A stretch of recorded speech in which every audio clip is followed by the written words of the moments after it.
The Assembly will hear an address by His Excellency Sering Tobgay, Prime Minister of the Kingdom of Bhutan.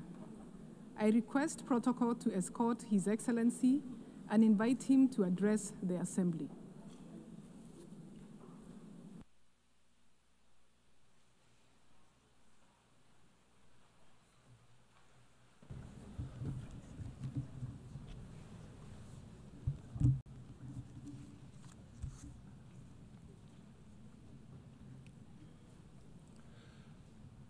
Kuzuzangpo,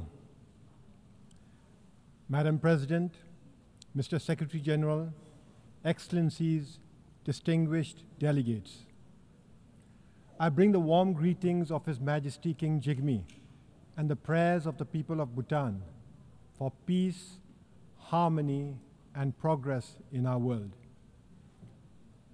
Excellencies, 80 years ago, from the devastation of the Second World War, the founders of the United Nations dared to imagine a world at peace. They chose cooperation over conflict, dialogue over division, and hope over despair. They built an institution to protect humanity from its worst instincts and higher risks. Today, our challenge is different, but no less urgent. A planet in a climate crisis, persistent poverty, and conflicts that shatter lives and erode trust among our nations. The Secretary General's UN 80 initiative calls on us to respond with renewed purpose to strengthen the UN's capacity to act decisively on peace, sustainable development, and climate action. Renewed purpose to restore its moral authority. Renewed purpose to make it fit for the purpose of our collective future. Bhutan believes in a United Nations that is representative, responsive, and effective. We seek a multilateralism that delivers results, not just resolutions. That is why Bhutan supports reform of the United Nations, including reform of the Security Council, expanding both permanent and non-permanent membership. A reformed Security Council must include deserving nations such as India and Japan, alongside other capable and leading countries to reflect today's complex realities. As we look toward the UN at 100, let us commit to a world where peace is the norm, where climate is stable, and where every child, no matter where they are born, has the opportunity to grow as productive members of our global community. Bhutan will be an active partner on this journey. We will speak for the poor and vulnerable. We will champion sustainability and climate action. We will promote gross national happiness as an alternate measure of success to the conventional gross domestic product. Excellencies, reform of the United Nations must serve a purpose beyond itself. It must equip the United Nations to confront the defining challenge of our times, the climate crisis. In Bhutan, we have endeavored to protect our forests, keep our rivers pristine, and we take pride in being carbon negative.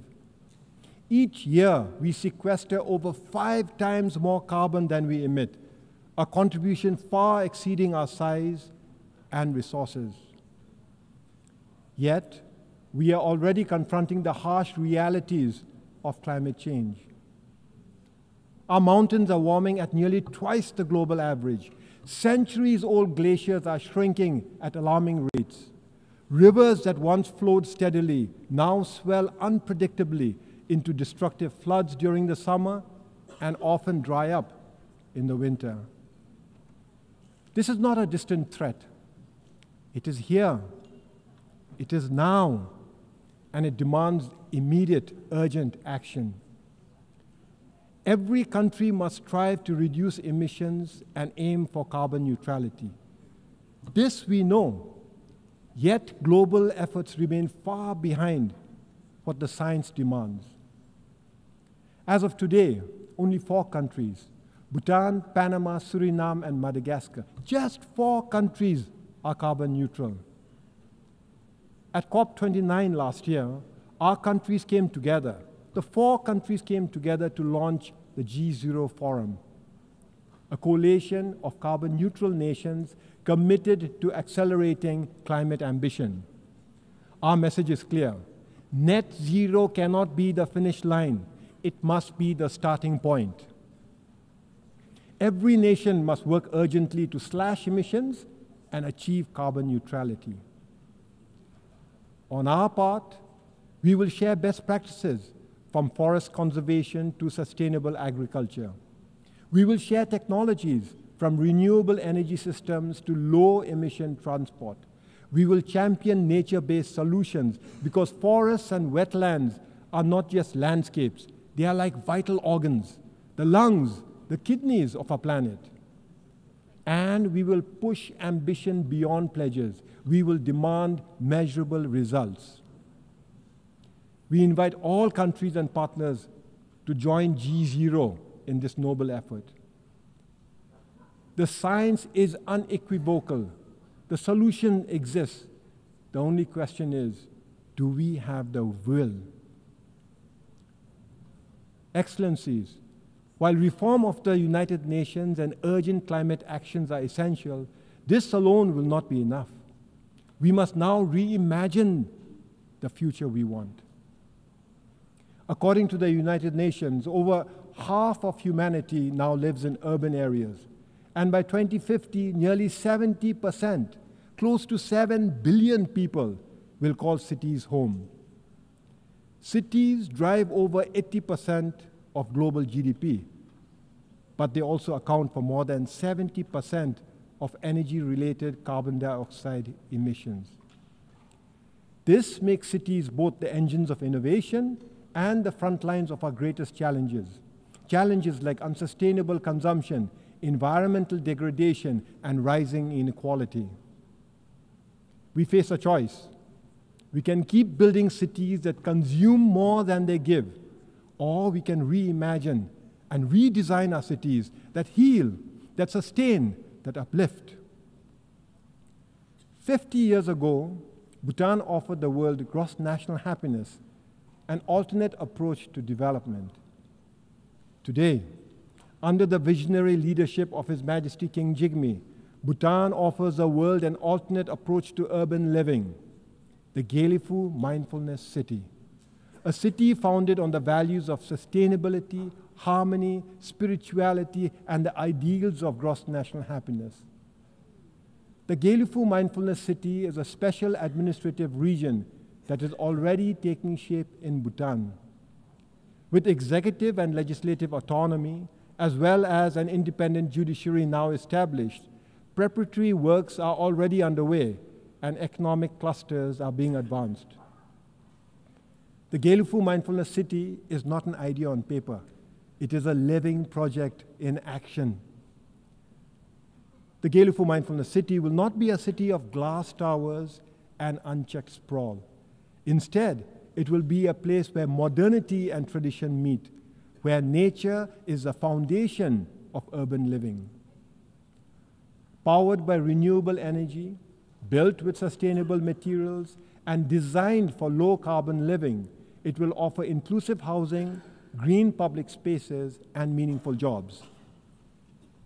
For Bhutan, the Mindfulness City is a strategic step, a step towards taking gross national happiness to the next level, a step towards advancing prosperity, and a step towards fostering deeper global engagement without losing our identity or our bond with nature. But the Gyealfu Mindfulness City is not just Bhutan's project. It could serve as a forerunner in rethinking urbanization, a model city built on the values of mindfulness, sustainability, and shared harmony. I extend a warm invitation to all of you to join us in this exciting journey. A journey to bring a royal vision to life. A vision of how cities and urban living can heal, can inspire, and can sustain both humankind and nature. Excellencies, The founders of the United Nations gave us more than an institution. They gave us an inheritance of hope and the solemn responsibility to carry that hope forward. In this spirit, and mindful of the troubled times we live in, I have the pleasure of announcing that Bhutan will host the Global Peace Prayer Festival later this year. From the 4th to the 17th of November this year, the Global Peace Prayer Festival will unite spiritual masters, scholars, and practitioners from across the world and across traditions in a common aspiration for peace, healing, and harmony. Through the recitation of the Melam Chemo, or Global Peace Prayers, the sacred Bhazaguru Mantra, the Kala Chakra empowerment, and the powerful Japji Gep ritual, Bhutan seeks to offer not only a spiritual event, but also a diplomatic and cultural contribution to world peace. For Bhutan, it is both a privilege and a prayer that in these turbulent times, the voice of a small Himalayan nation can help nurture the great cause of peace for all humanity. We extend a warm welcome to all who wish to join the Global Peace Prayer Festival. Excellencies, this is our moment. Let ours be the generation that reforms the United Nations, the generation that confronts the climate crisis with urgency and unity, the generation that makes peace not merely the absence of war, but the presence of justice, opportunity, and dignity for all. And when the United Nations marks its 100th anniversary, we will proudly affirm that we honored the vision of those who came before us and inspired hope for those who will follow. Thank you for your kind attention. Tashidele.